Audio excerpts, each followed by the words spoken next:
Hey guys, I'm Brie, and welcome to the Warm Blanket Podcast.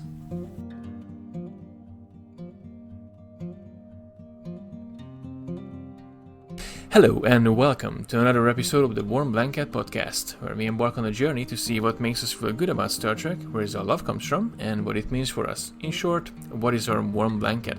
My name is Gary, I'm your host, and I'm very honored to welcome here a special guest today, Brie, amazing cosplayer and voice actor, better known from the widely popular Trek Central YouTube channel, where you can find her creating amazing podcasts featuring great topics and amazing guests. Ladies and gentlemen, let's give a very warm welcome to Brie. How are you today? I'm doing pretty good. Just woke up, so... Oh yeah, well, ish. I slept in very late today.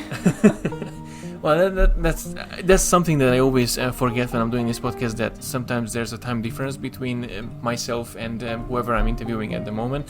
And we have like 7 hours difference at the moment? I think it's 6 hours. I woke up around like noon today because I was up really late, but it's like 2 something here. To 2 something there, it's about 8 something here in the evening, just to give some depth and to the audience as well who's listening. So it's a bit of a timey-wimey journey what we're doing here. So you do multiple things in your personal side, and of course in Star Trek side as well. And you are a fantastic cosplayer, I might add. Thank you. Seen quite a few of them, and I think one of your was a Star. Well, I think you did multiple Star Trek films, but definitely one of them was a Vulcan officer. Mm-hmm. So, what's the inspiration, and how do you decide to become a cosplayer, or what inspired you to become a cosplayer? This is the perfect story for this podcast because I wouldn't be a cosplayer if it wasn't for Star Trek.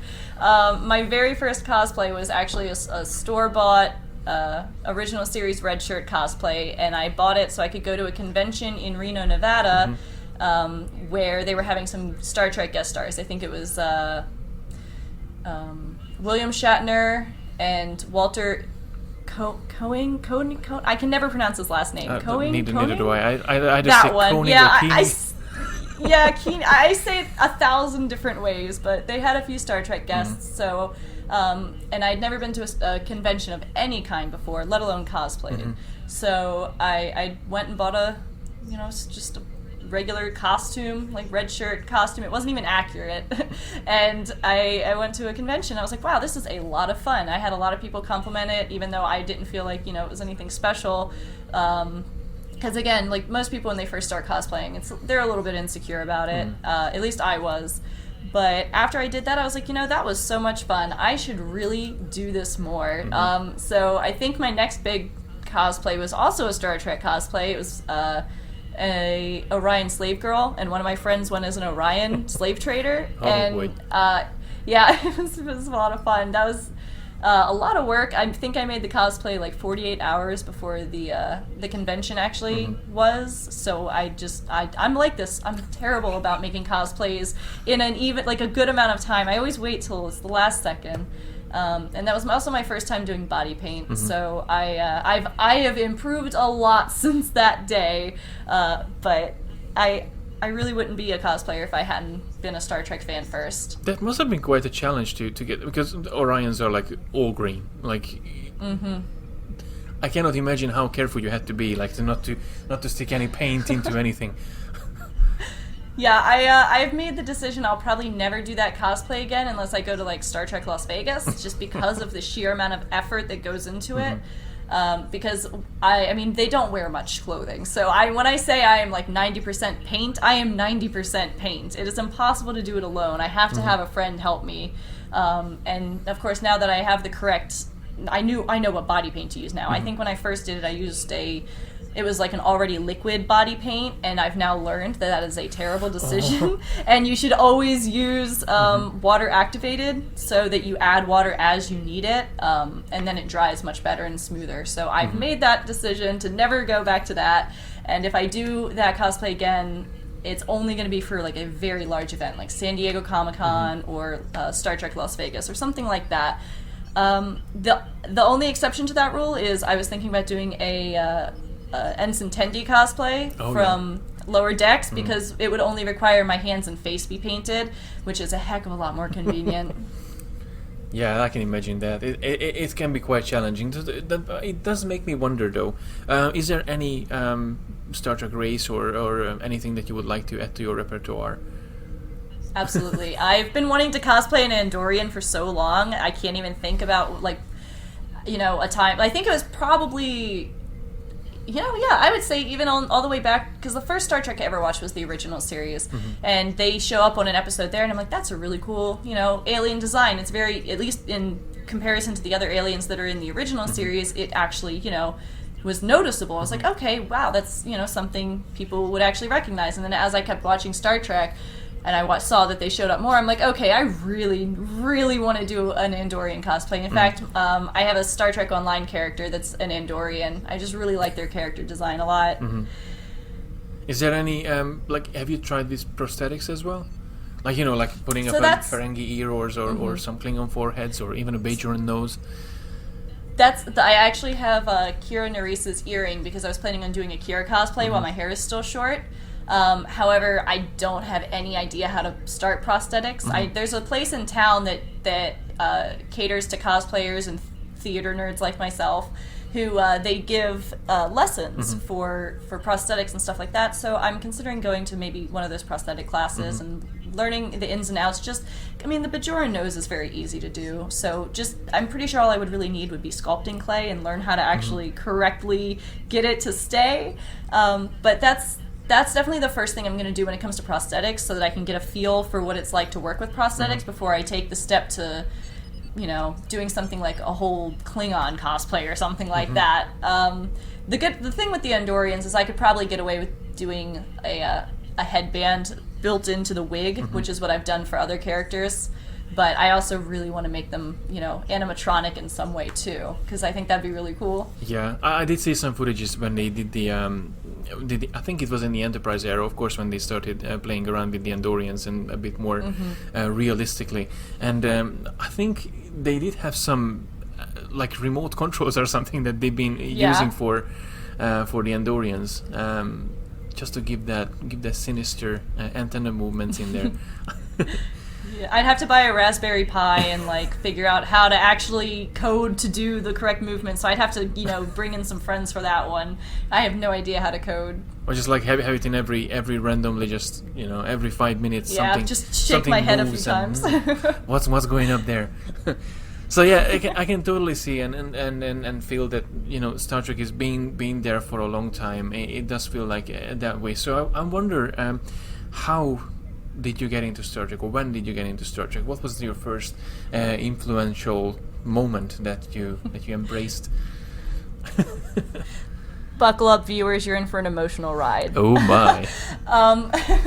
So I actually had, my dad was a big Star Trek fan, and I had never seen Star Trek ever. And not even a clip or piece of it my whole life. And when I was 18, when I joined the military, when I was in A school, I got a phone call that my dad had committed suicide.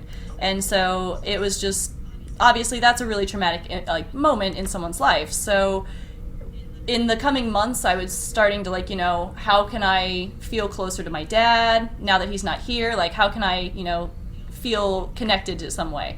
And I was like, he was a huge Star Trek fan. Let me give this show a shot. So I started with the original series, then went to Next Generation, Deep Space Nine, Voyager, Enterprise, and then went back and watched them 1,000 times more. But it honestly started as a way for me to feel closer to my dad, because it was something he actually really liked. And as I started watching it, I was like, okay, I love this show. And of course, there's so many moments in Star Trek that, especially when you've been through traumatic events, hit close to home.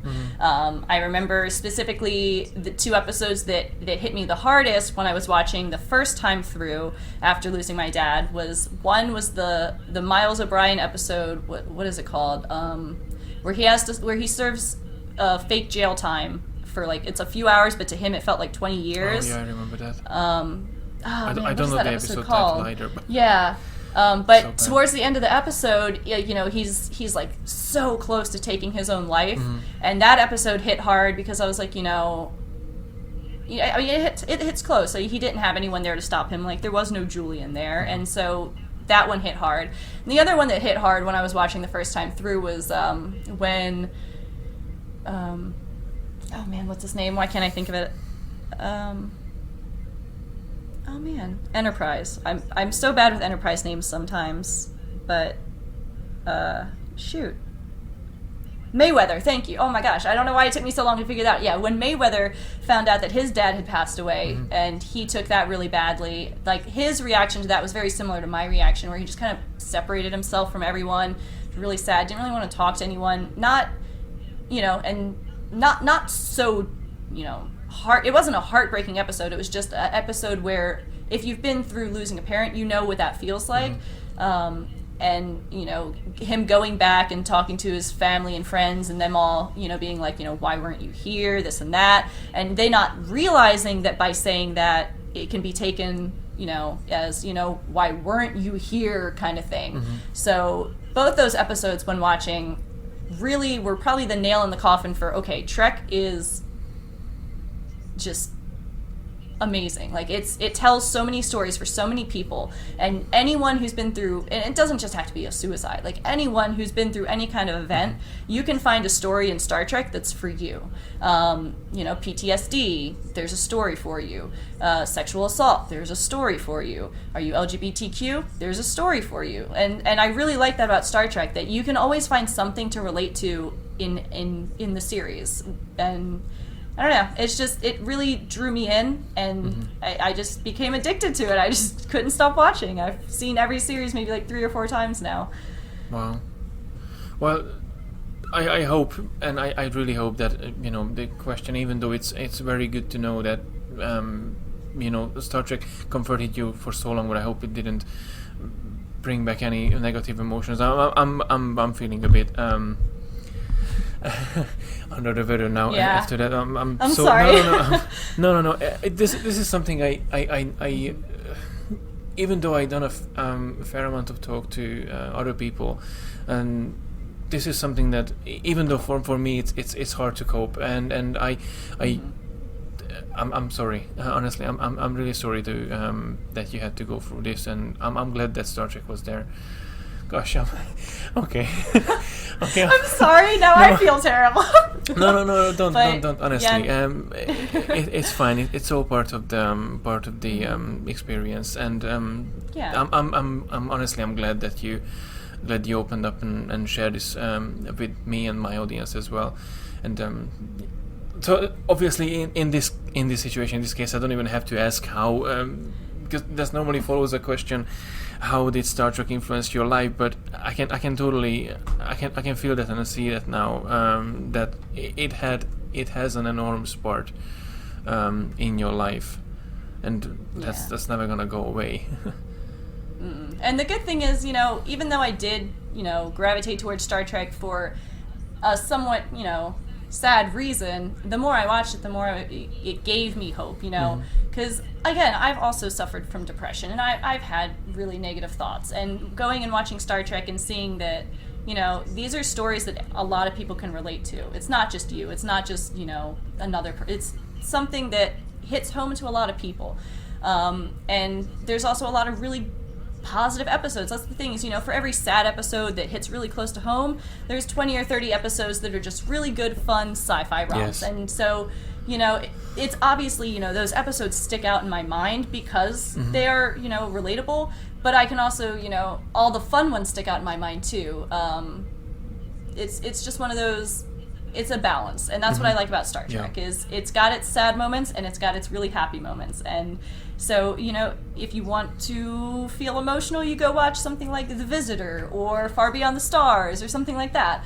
If you want to have fun, you know, watch, the Magnificent Ferengi, or yeah, or the Voyager episode where they break the warp 10 barrier. Threshold.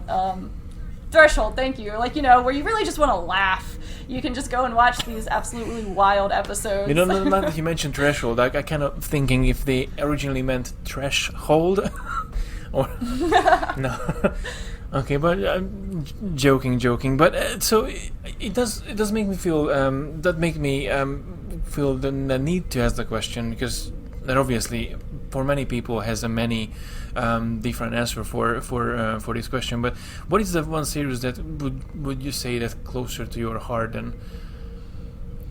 So, okay, this is very funny because the very first time I watched it, I thought it was probably my least favorite, only because as I started with the original series, and that was my, baseline. I was like, okay, can't be Star Trek. And then I watched Next Generation, and I was like, okay, very different, but I like it. And then I went to Deep Space Nine, and I was like, this is nothing like Star Trek.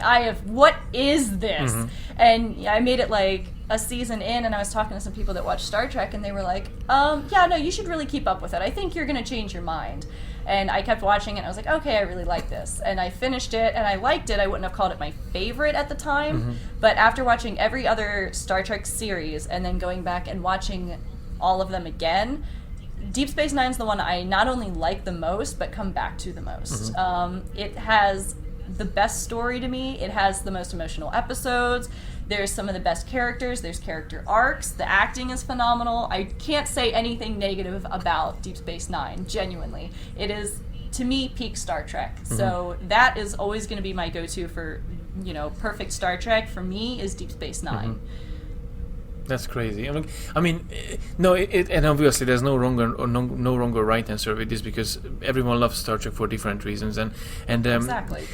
For me, even though I love all of the shows, my favorite that closer to my heart than the other ones is Voyager, definitely, because it helped me from the very beginning, and it was there for me when I really needed the most. And all of Star Trek, but Voyager was the one series that I hold dearly, more than the others, even though I love all of them equally.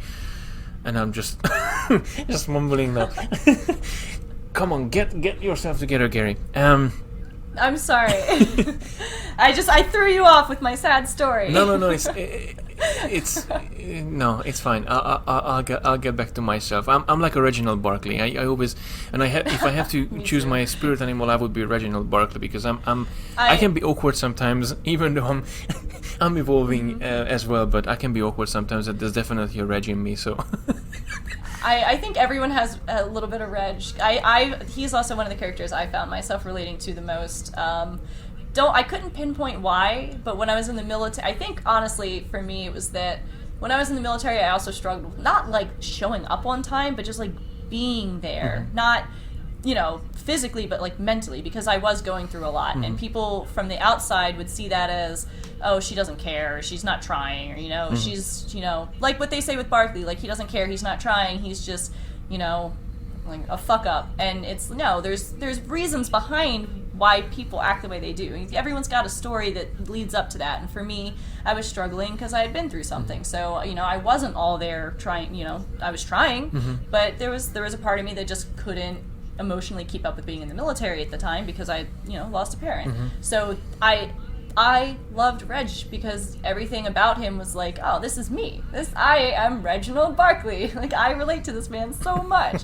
And then in Voyager, when he, makes that big old come around where he's kind of the hero of the series, that was really, like, super satisfying to see that kind of arc for him, where people stopped seeing him as, just a screw up, and they actually were like, oh, this guy's smart, he knows what he's talking about, we need to actually give him some kind of benefit of the doubt, instead of just pushing him aside. And I am also extremely awkward sometimes. I know people don't always see that side of me because I try really hard not to show it, but yeah, anyone who meets me kind of the first time, I tend to be a little bit awkward, and I am sometimes very awkward on video. I probably couldn't tell on my first live stream, but I was very uncomfortable in the first live stream that I did for Trek Central. So I really feel like everyone has some Barkley in them.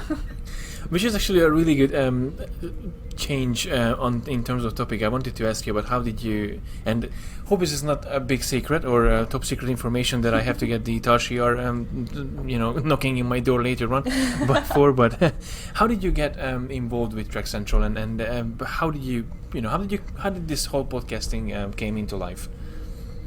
Yeah, so I actually followed Trek Central and a bunch of other Star Trek YouTube channels for a while. I think I started following Trek Central pretty much when they launched the channel. And then around Christmas time, I think, I saw them putting out a request for voiceover actors and writers.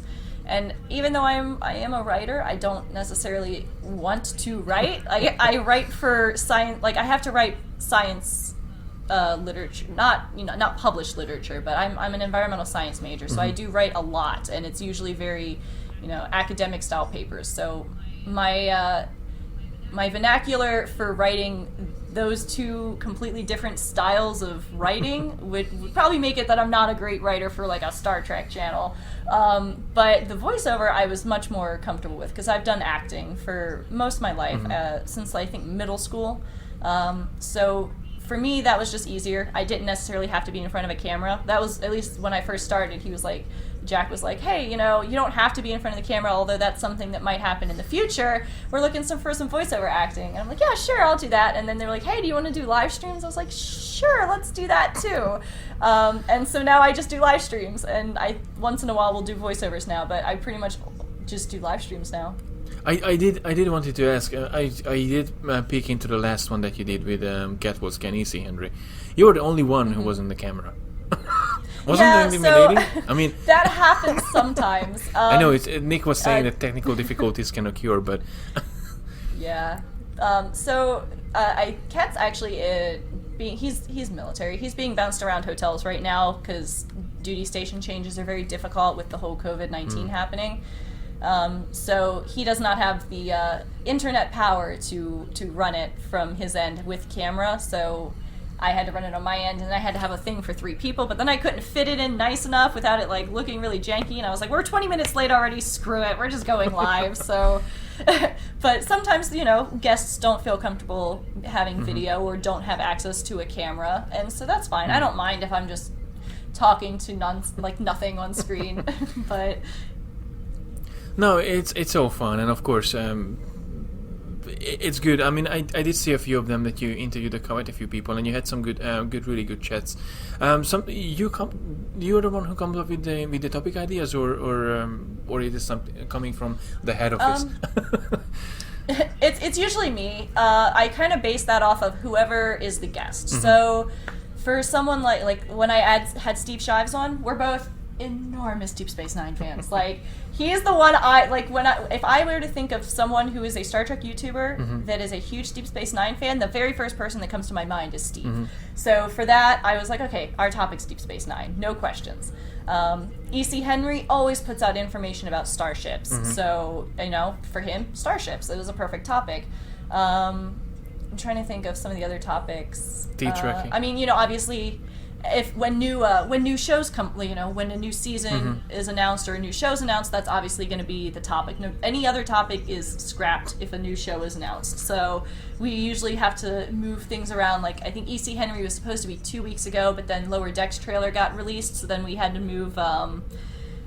Who was it? Was it Certifiably In Game, I think, was the one that I talked to for. No, it was Marcus Bronzy from Trek Culture that I talked to about Lower Decks. So we had to move guests around just to make it so it fit, so we could talk about whatever's relevant in Trek at the time. I'm sure we're going to probably have a topic this Sunday, if my assumptions are correct, about a season 3 of Discovery, because my assumption is that that's what's going to be announced at the San Diego Comic-Con panel, along with a few other things, because they keep hinting all these things. So I'm sure whatever the topic is going to be Sunday is going to revolve around San Diego Comic-Con.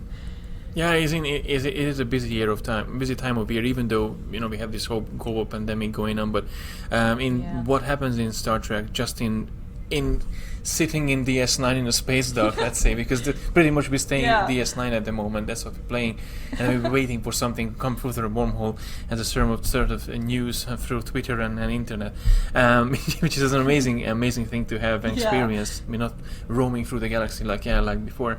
So there's a lot of things that happening. What is that one that you're most excited about? Okay, so there is a lot of mixed opinions about Lower Decks. However, I am so freaking excited for Lower Decks, it's not even funny. I'm scared to call myself a Rick and Morty fan, because so many of the fans have ruined it for other people who want to say they're a fan, just because there's a lot of what's a really good way to explain this? There's very, not toxic, but I don't even have a good word for it. Anyone who knows what I'm like knows the kind of fans I'm talking about can probably think of a better word, but basically they just, if you don't like Rick and Morty, these people will be like, oh, you just don't get the humor because you're not smart enough. And I'm like, okay, no, maybe they just don't like the humor. Those are the kind of fans that kind of make it where, like, you know, you can't be a Rick and Morty fan unless you're, like, super smart and, like, science and this and that. And I'm like, you can be a Rick and Morty fan whatever you want to be. Like, if you like the show, you like the show. So it's one of those where it's like, when you say you're a Rick and Morty fan, sometimes the first thing people think is like, oh, so you're one of those people. I'm like, no, I like the show. I'm not trying to be toxic. I just enjoy it. But the comedy behind that is, I really like the comedy behind Rick and Morty, and I think even though some people aren't necessarily sure how that's going to fit into Star Trek, I would disagree, and I would say that, you know, we have goofy episodes of Star Trek. This is nothing new. And so you can always find a way to put humor into Star Trek. I do think, obviously, Lower Decks is a comedy series. And knowing Mike McMahon, it's going to be slightly darker comedy here and there, which I think fits very well with Star Trek. Personally, you have wars in the Star Trek universe. You have, you know, cataclysms that happen. You can have all those dark things happen and still have a humorous aspect to a show, and I think that's what Lower Decks is kind of going to go for. I think it's going to be very similar to how Rick and Morty approaches humor. Is you might have episodes where, you know, you laugh a few times, but at the end of the episode you're in tears. So I am very much looking forward to Lower Decks. I know that's not an opinion that everyone shares, and everyone is entitled to their own opinion. But I like animated TV. I like comedy. I like Mike McMahon. I like Rick and Morty, and I like Star Trek. So why would I not like all of those things in a nice, perfect package? That's very true. And you know that made an interesting point there when you said this, that, you know. And I kind of like lost my way. Damn it! I do that all the time. That's so bad. I'm glad I'm not live. So bad I don't think that. I will be able to do this in live though. But gosh, what was I? You said something about. Mike McMahon, Rick and Morty, dark comedy where you cry at dark the end. Comedy, but it's also yes. funny shit. So it's like okay. So you did say a really good, interesting point in there with the, you know. That Star Trek has war, Star Trek has dark comedy. I think a lot of people. I haven't watched the Lower Decks trailer. I've seen a few pictures and I see some silent, like 1-2 seconds videos that I was scrolling through Twitter. I try to avoid the trailers. But probably by this time when this podcast is out, the first or second, probably the first episode will be out anyway. I don't know. Nevertheless, I think people, generally speaking, and I believe that we Trekkies sometimes we forget that the Star Trek universe is huge, and what we've seen through DS9 or Voyager. I mean, not necessarily with DS9 because DS9 covers quite a big area of the universe itself that we all love and endure. And Voyager obviously so far isolated. Enterprise original series are again their own entity, and then they are back in time. You know, things are a bit far away from each other, but with all the different shows, they show an aspect of the universe that we are in, and everything is not everything is as glamorous as you see in TNG, or as dark sometimes that you see in this what's it called, in DS9. There's when you have Discovery that it's, you know, things are not as beautiful, not as polished as they are in TNG, or you have you're gonna have Strange New Worlds that's gonna be probably show us a totally different point of view, and not Rick and Morty, Lower Decks gonna do the same thing. Show us in a totally not really important ship with a not important crew, and I think that's absolutely fun. I mean, getting to know all of these aspects of the universe, it just enriches the experience, which I don't think people should have too much problem with it. I mean, just as human beings, just as in this planet we have different countries and parts, everything happens differently. I mean, you just think about food. I mean, yeah, I know. Oh geez, oh man, is it Tell Trekkie, the one who and Olivia who've been going at each other on Twitter? You know, like the Twitter wars. Have you seen that? No. Oh man! If I might have come across with them, but I'm not like super indulged with Twitter these days. Like he posts these pictures of food that just make me want to like die, because they're always these things that he purposely makes them look like. He put like these weird beans and then just a slice of ham on top, not cut up or anything, just a whole slice of ham, and it was like spam ham, and I'm like, okay, this is not a meal. He's like, I don't know what you're talking about. Well, today he freaking posted an actual meal, and I thought it was another joke meal, and he was like, no, this is an actual meal. I was like, oh shit. It was what is it? It's a British thing, and I'll never understand it because I don't like seafood. It's like jellied eels or something. No, it's definitely not British. What did he say? That's probably Asian. Yeah, it's London Grub. Oh. Jellied eels. Wow. Yeah, and I saw it and I was like, that looks disgusting. That looks absolutely horrid, and I thought it was a joke post. No, it's an actual freaking dish, and I was like, nope, not for me. So yeah, just between countries, there's so much variety. In everything, in culture, in food, and in how people act. So why can't that happen in Star Trek? Exactly. You know, why can't you have a comedy? Why can't you have a dark show? Why can't you have one that's in between? Yeah, exactly. And that's the beauty of Star Trek, that you can, as you said at the beginning, you can find your own story. You can find something that you can relate to, and that's really just a beautiful thing to have a franchise that can, you know, speak out to everyone, not just a specific range of people. And you know, you don't have to be knowledgeable to watch Star Trek. You don't have to be a doctor or you know everything. If you want to love one show, you can just love one show. Same way as if you love jelly eels, then you know that's. I'll never forgive him for the Twitter posts that he's been putting out. He's causing so much havoc on Twitter right now. I'm gonna be dreaming with jelly eels and spam ham. Suddenly Neely's hair pasta doesn't sound as bad, right? I know, right? I mean, given what I'm saying on Twitter, I might actually want Neelix's cooking. So there's a point in this podcast where we have a little game called Do Your Shat, the William Shatner Captain Kirk impression game. I want you to give your best William Shatner impression. Oh, jeez. Well, the thing about William Shatner is, he does this thing that in acting is a bit taboo, where you take these long pauses between your words and kind of drop off a little bit, and I never truly understood why he did this, but hey, to each their own, I guess. That's fantastic. Oh my. Oh my. That's the only thing I can do. Oh my. And then I'm sure it's not even close to the original. Who wanted you be, who would you like to be, or who think if you could have the chance to swap places over for one day from the Star Trek universe, who would swap places over with? If I was gonna,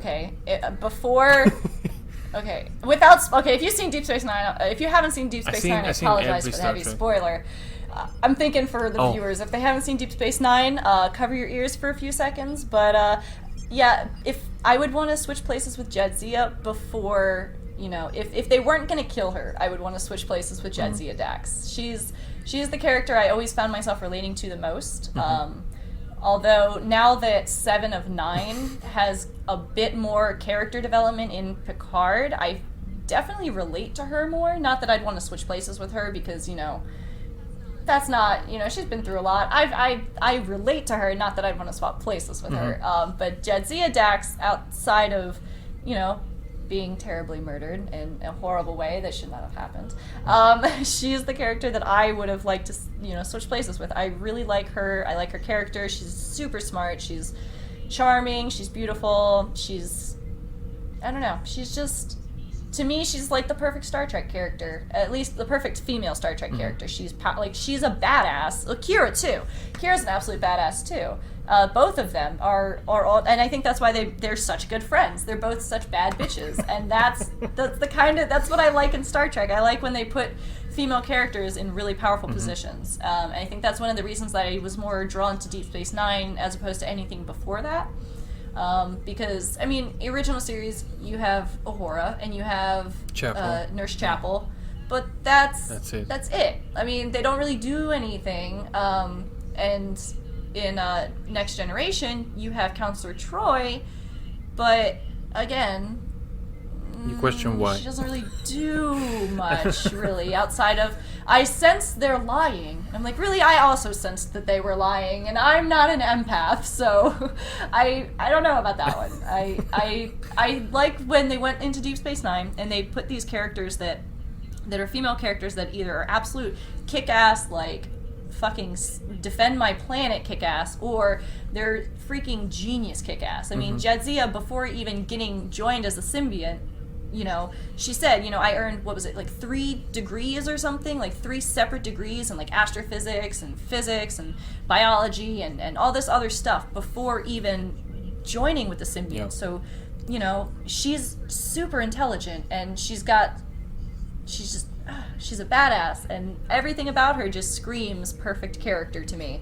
And that's definitely who I would switch with. I do believe. What do you think about the leading ladies? Let's go with that, leading ladies in the new Star Trek shows. We touched on Seven, that she has a bit of a more character development. But what do you think about like the roles in Discovery? Because you know that's the other Star Trek show that we had 2 seasons of so far.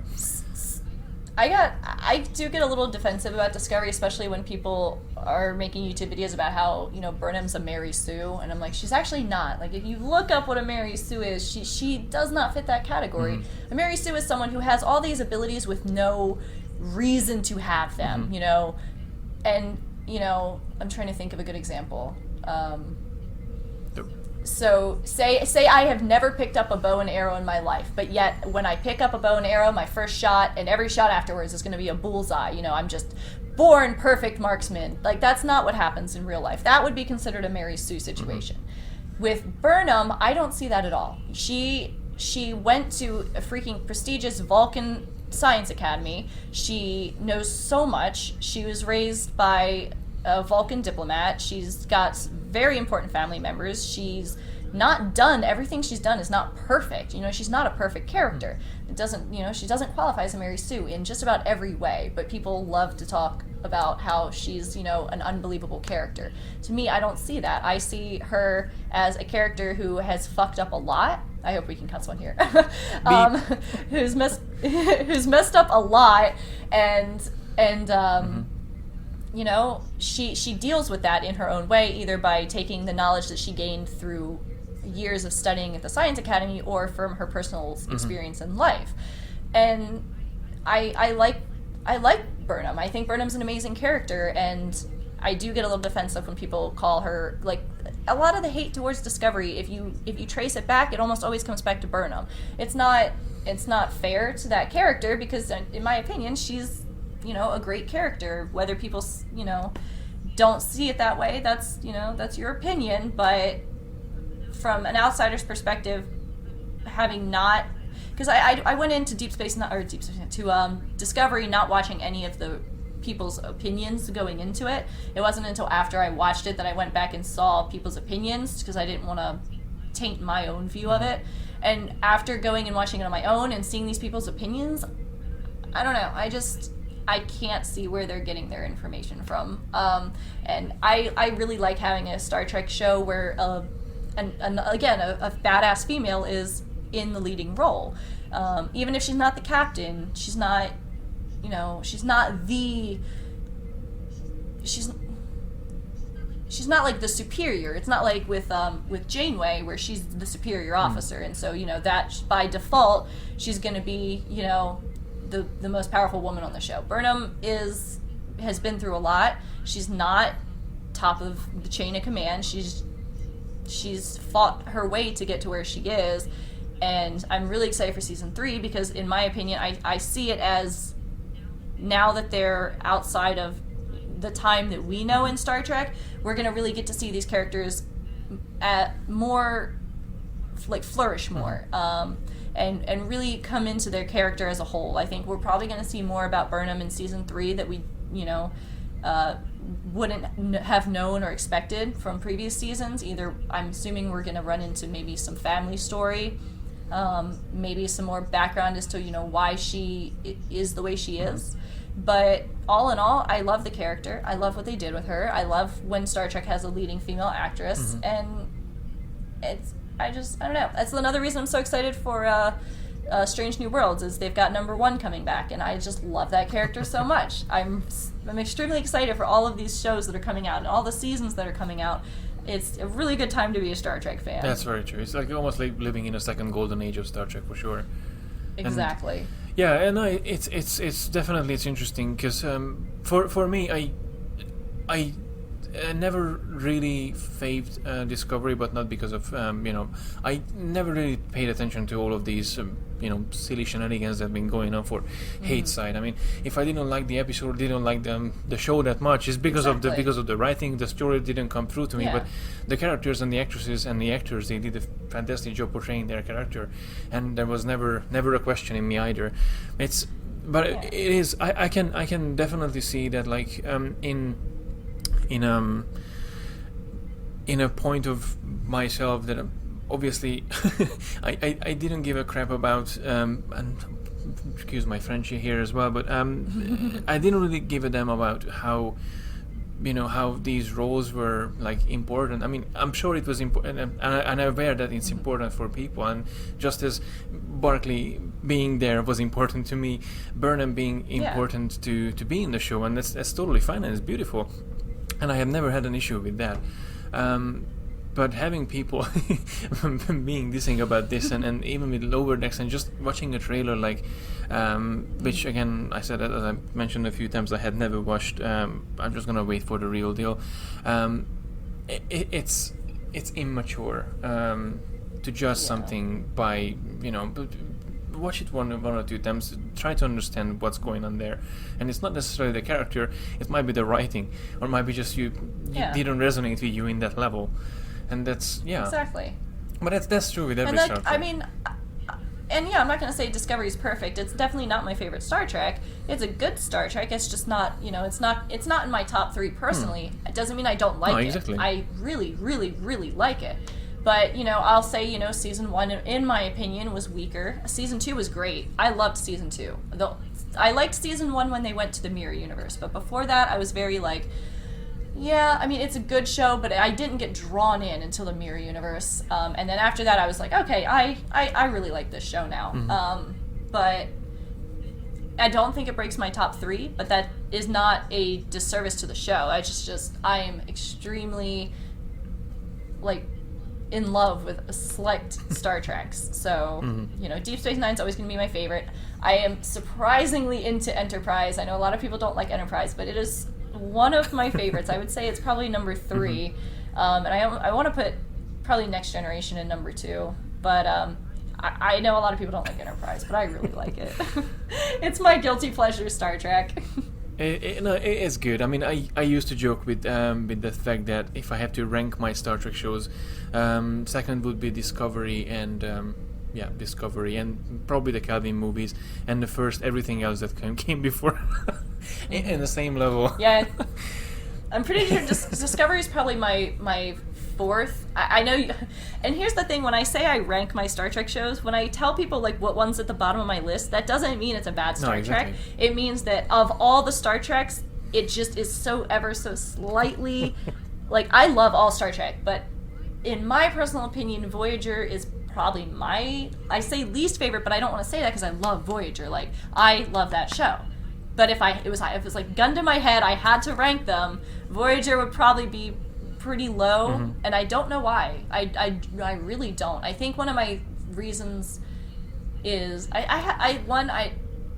I'm not going to say I don't like the holodeck stuff, because I do like the holodeck stuff. Some of the best episodes were on the holodeck, like Bride of Chaotica. Bride of Chaotica, yeah. Like, some of the best ones are on the are in the holodeck. But then you've got Fairy Folk and stuff like that, where. But you can say the same thing about Next Generation, that filler episodes. But the Vidian storyline, I loved that. Anytime the Vidians showed up, I loved it. I'm not a fan of Neelix. That's probably another reason that it puts me at a. I just don't like that character one bit. I have tried to watch the show so many times. I've probably seen Voyager 3 or 4 times. Every single time I say, I'm going to give Neelix another chance. I'm going to give him another chance. Every single time, I'm like, I cannot stand this character. I don't know what it is about him. I mean, in the first part of it is because he was so possessive over Kes. But after that, when he kind of loosened up and was like, oh yeah, Kes isn't here, it's just Neelix as a character, I still just couldn't connect with that character. And I think that might be where it brings it down, because I like pretty much everyone else. Paris is great, Ensign Kim, we love him, Permanent Ensign. B'Elanna's a great character, but I really think Neelix just brought it down for me. I don't know why I didn't like him. I really wanted to. I sense that's the hair pasta, for sure. Rip Tuvix, because I wouldn't have killed him. Oh, yeah, that's a whole. I think it's a whole day to talk about Tuvix. It's on Twitter all over the place right now. Like it is the biggest argument on Twitter. Yeah. And like, this argument will never die. It is the permanent Star Trek argument: to kill or not to kill Tuvix. That's the question. There are like some evergreen debates that probably never gonna die. Like I think recently the cage itself became a bit of a talking point on Twitter as well. I mean, at least at the time of the recording this, that is it canon or not, or is the menagerie is canon, or the parts of menagerie are the canon, and then whatever happened aside that's not canon, even though the cage started it all. If there's no cage, there's probably no Star Trek. So.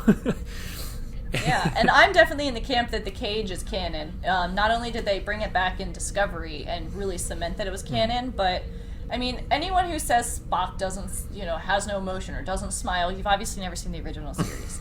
How many times? When he, I'm like, I mean, he smiles for sure once, but he definitely has very emotive faces here and there. And I mean, in Discovery, when it was in the short trek, he smiled and everyone lost their fucking mind.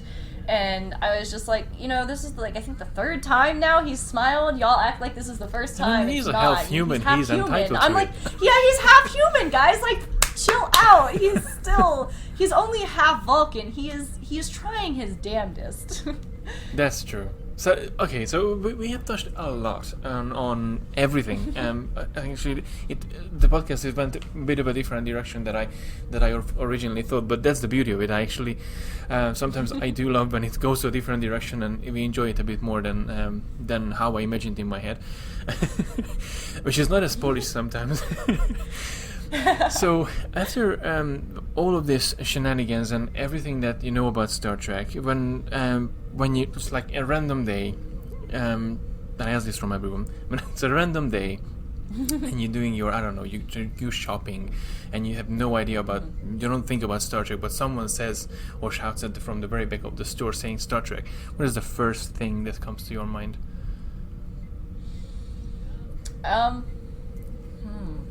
That's a good question. What would be the first thing that came to my mind? The first thing that would come to my mind, honestly, if it was in my town, would be I probably know that person because I'm part of a Star Trek fan club here. And so my first thought would be, I wonder if that's our captain, or or someone like that, because we do have a pretty good chapter here, and we do have a lot of Star Trek fans here in Pensacola. I mean, you wouldn't think we would, but we do. Everyone loves Star Trek. It's one of those things where I feel like a lot of people say they don't, and they really do. But I don't know. I think the first thing would be, do I know that person? And if I don't know that person, I would say I'd start a conversation, but I'm also very socially awkward sometimes. So even though I say I'd probably say something about Star Trek, I'd also probably be like, yeah, Star Trek, under my breath, but not say anything to them. But yeah, no, the first thing would definitely probably be I think I probably know them.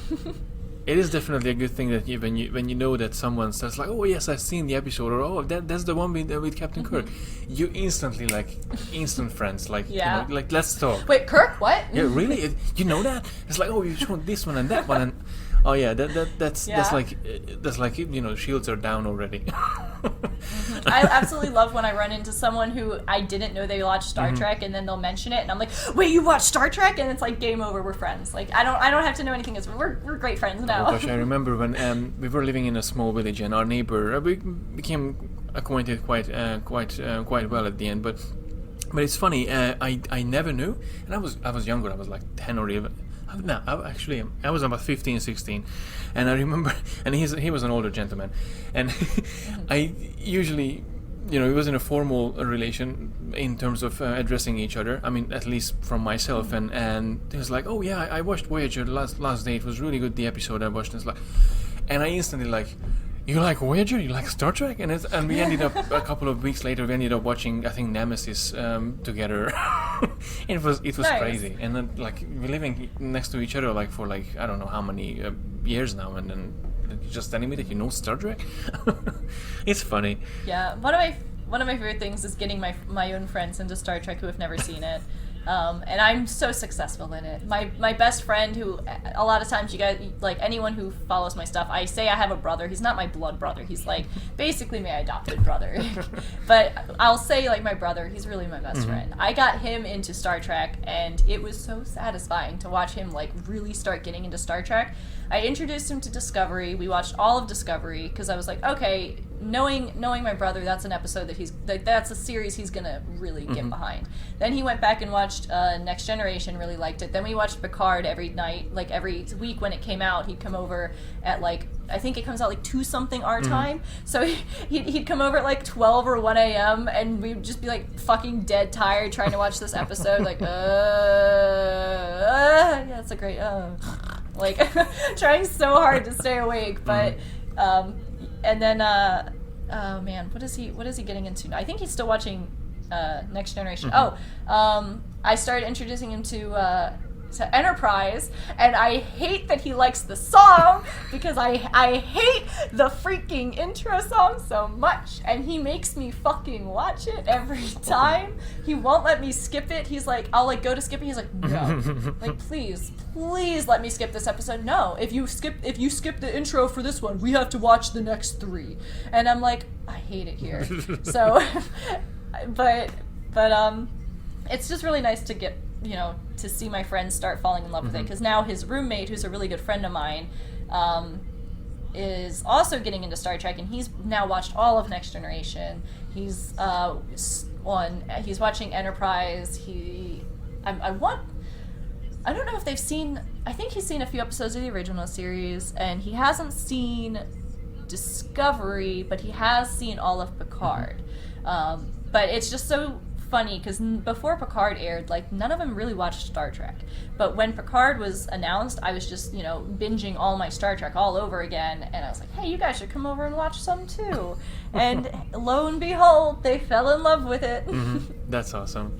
So, towards the end of the show, there's the eternal question that basically this podcast is about, and as many of my listeners know, Warm Blanket is basically what I think of Star Trek. So that's how I encompass the idea of Star Trek and how it makes me feel. It's a warm blanket that I can wrap myself around with, and it fills me with enjoyment and warmth when I need it the most. What is your warm blanket when it comes to Star Trek? It's probably going to be so cliche when I say this, but my warm blanket for Star Trek is the hope for a better future. The way I see, obviously not all of Star Trek is the most ideal future. It changes every series. It's the ideal future for that generation. Yeah. Next Generation or the original series, just having a woman in the military, basically was mind-boggling. And Next Generation, Deep Space Nine, and even in Next Generation, they kind of hit on, not so successfully, but they try their they try their dangest to hit on LGBTQ issues. It really comes through, obviously, in Discovery, but the idea that no matter who you are, as long as you're not an evil person, obviously, as long as you're not hurting others. The idea that everyone can just get along and that people can live a happy, fulfilled life is my warm blanket. In fact, in the next Deep Space Nine episodes, the Bell Riot ones, what is it called? I forget the episodes, but it's the ones with the Bell Riots. Past tense, yes. Past tense part 1 and 2. In the first part, I think, when they're going through that processing facility, Bashir's like, a lot of these people aren't well. Like, they need, they could live a fulfilled life if they were on the right medication. Even by those standards, they could be treated.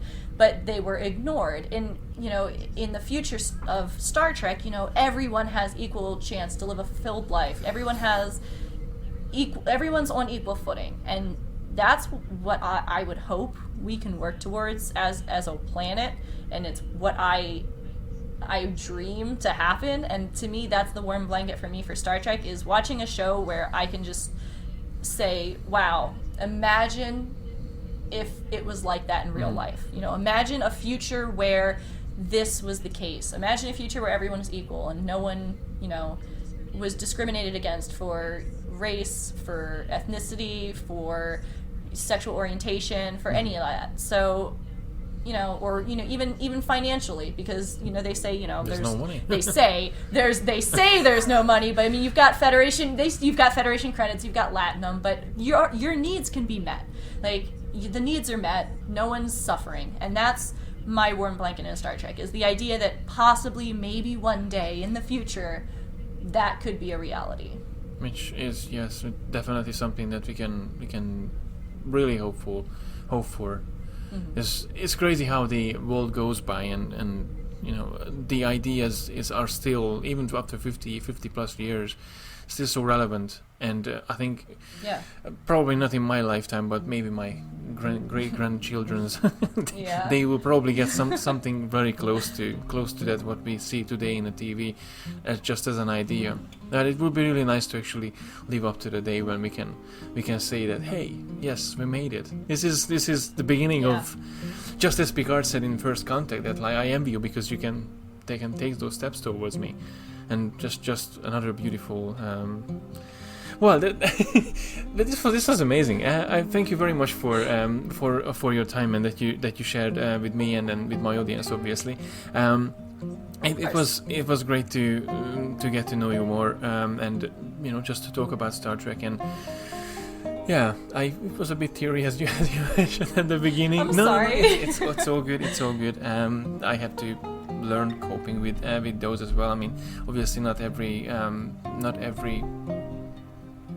person is no one has the same story.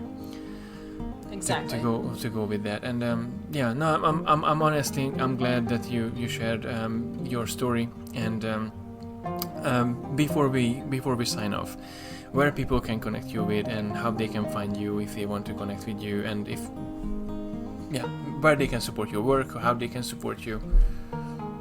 Yeah, so the easiest place to find me is either on Twitter or Instagram. Instagram, it's the cosplay girl with underscores in between the words. On Twitter, it's the cosplay girl, but with only one underscore after all of the words pushed together, because, without the underscore it was taken, unfortunately. But if you type in the cosplay girl on social media, like on Instagram or Twitter, I'm probably going to be the first result. So I'm pretty easy to find. I usually have Brie in there somewhere just so people know that it's me. But that's really the only social media I do. I have a Patreon, but like that can be found through other stuff. It's all for cosplay and whatnot. I just try and do like a different photo shoot every month for a different cosplay as best I can. But obviously COVID is kind of puts hold on everything. But Instagram and Twitter are the big two. Okay, all right, super easy to find. That's awesome. All right, well, again, thank you very much for spending this time with me and with my audience. Thank you very much for accepting the invitation and then being here and enriching the Warm Blanket Conversations podcast. And for my audience as well, thank you very much for listening to another episode of the Warm Blanket podcast. And until next time, live long and prosper. And that was it for this episode. I really hope that you enjoyed it, and rest assured, new episodes will be coming out every week where we sit down with a Trekkie to find out what makes us feel good about Star Trek and to discover what is our warm blanket made of. If you really enjoy listening to this podcast, please leave a review on your favorite podcasting app. It would really mean a lot to me. To find out more about this audio adventure, please visit TREKKERPRISE.com/podcast, where you can also listen to the previous episodes. Thank you again for listening to yet another episode of the Warm Blanket Podcast, and I'll see you in the next episode. Live long and prosper.